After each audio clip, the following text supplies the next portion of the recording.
आज है 14 सितंबर और 14 सितंबर को हम हिंदी दिवस के रूप में मनाते हैं। तो आज हमने हिंदी दिवस का संगम रसोई के साथ किया है। तो चलिए हम सब शुरू करते हैं। हिंदी दिवस का पर्व है आया। हिंदी दिवस को हम एक पर्व के रूप में मनाते हैं। हम इसकी इतनी ज़्यादा महत्ता देते हैं। हिंदी दिवस का पर्व है आया, रसों का संसार भी संग लाया। रसों का संसार, हमारे खाने में बहुत तरह के रस होते हैं, तो रसों का संसार भी संग लाया। रसोई की खुशबू में बसी मिठास, हिंदी में सजी है व्यंजन की बातें खास। जिस प्रकार हिंदी एक मीठी भाषा है, उसी प्रकार रसोई की खुशबू में भी मिठास बसी हुई है। चूल्हे पे चढ़ी सब्जियों की गूंज। जब भी हम कुछ छौंकते हैं तो उसकी जो गूंज आती है, उसकी जो आवाज़ आती है, उसके साथ जो खुशबू आती है, वो बहुत ही खास होती है। तो चूल्हे पे चढ़ी सब्जियों की गूंज हर मसाले में छुपा है, हर मसाले में छुपा है कुछ न कुछ नूर। हमारे जो मसाले हैं, हर मसाले के पीछे हमारे को हेल्थ के कारण होते हैं, वो हमारे हेल्दी बनाते हैं, वो हमें अच्छा रखते हैं। तो हमारे हर मसाले के पीछे कुछ न कुछ खास बात होती है। कुक विथ मालिनी गोयल, ये हमारे चैनल का नाम है। कुक विथ मालिनी गोयल की थाली सजी है, हिंदी में बताई हर रेसिपी। हिंदी में बताई हर रेसिपी नई और ताज़ी है। हर रेसिपी के पीछे कुछ एक ख़ास अनूठी बात होती है। उसमें हम टिप्स देते हैं, उसमें तरह तरह के नुस्खे बताते हैं, बहुत डिटेल में देते हैं। तो हो सकता है कि वो सब्जियां, वो रेसिपीज़ आप पहले भी बनाती हो, लेकिन जब हम अपने चैनल पर देखते हैं तो उसमें कुछ न कुछ नया हमें समझने के लिए ज़रूरी मिलता है। तो कुक विथ मालिनी गोयल की थाली सजी है, हिंदी में बताई हर रेसिपी नई और बिल्कुल नहीं है। दाल, सब्जी, पराठा, हर स्वाद में है ज्ञान। चाहे दाल हो, चाहे सब्जी हो, चाहे पराठे, हर के पीछे हम उसका एक कारण देते हैं कि उससे हमारे क्या क्या फ़ायदे हैं। तो दाल, सब्जी, पराठा, हर स्वाद में है ज्ञान, हिंदी में ही मिलती है स्वाद की पहचान। हम जिस प्रकार उस स्वाद को हिंदी में बताते हैं कि कैसा है खाने में, तो हिंदी में ही मिलती है स्वाद की पहचान। और ये देखिए बहुत खास है, सादा भोजन।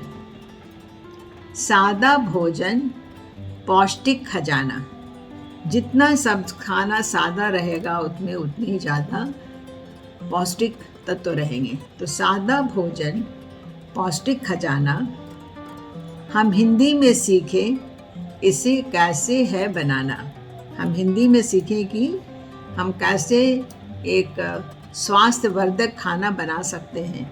हम हर रेसिपी को, हर व्यंजन को एक अच्छे रूप में, एक स्वास्थ्यवर्धक रूप में भी बना सकते हैं। और अब देखिए, चुटकी भर मसाला, चुटकी भर मसाला और बहुत सारा प्यार। चुटकी भर मसाला और बहुत सारा प्यार, हिंदी भाषा में सिखाती रसोई का आधार। हमारा जितना भी कुकिंग है उसका बेस वही है, उसका मेन आधार वही है।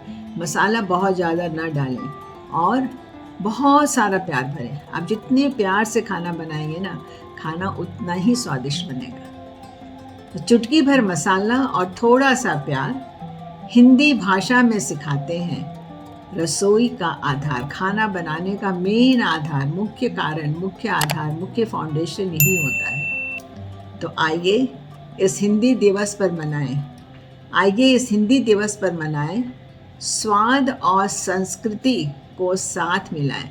स्वाद और संस्कृति, हम जो भी खाना बनाते हैं उसमें हमारे संस्कृति, हमारे संस्कार होते हैं। तो स्वाद और संस्कृति को मिलकर आज हम हिंदी दिवस पर इसे एक साथ लेकर आए। हिंदी में छुपा है सेहत का सार। सार मतलब मुख्य चीज़ें। तो हिंदी में हम बताते हैं कि हमारे सेहत में मुख्य चीज़ें क्या हैं, हमें किन किन चीज़ों पर ध्यान देना चाहिए खाना बनाते समय। और रसोई में बसा है हमारा संस्कार। माँ जितने संस्कार हैं, में किस प्रकार से खाना बनाते हैं, क्या बनाते हैं, कैसे खाते हैं, इसी में हमारा संस्कार, और ये जो है हम रसोई के माध्यम से ही अपने परिवार में ला सकते हैं। तो चलो रसोई में हिंदी का मान बढ़ाएं, स्वाद और भाषा का अनोखा संगम सजाएं। स्वाद और भाषा, हिंदी और जो हम खाना बनाते हैं उसमें जो स्वाद है, इन सबको मिला के हम एक तरह से किस प्रकार अपने परिवार में, अपने आस पड़ोस में, अपने बच्चों में एक संस्कृति, एक संस्कार को भी भर सकते हैं। जरा सोचिएगा इनके कुछ खास लाइनों पे, और कोशिश करिएगा कि अगर आपको लाइनें पसंद आई हों तो हमें ज़रूर बताइएगा। और ये कविता सुनने के लिए आपका बहुत बहुत धन्यवाद, शुक्रिया। और अब प्रेस करें subscribe, press bell, press all, आपको मिलेगी एक ब्लैक कलर की घंटी। Thank you.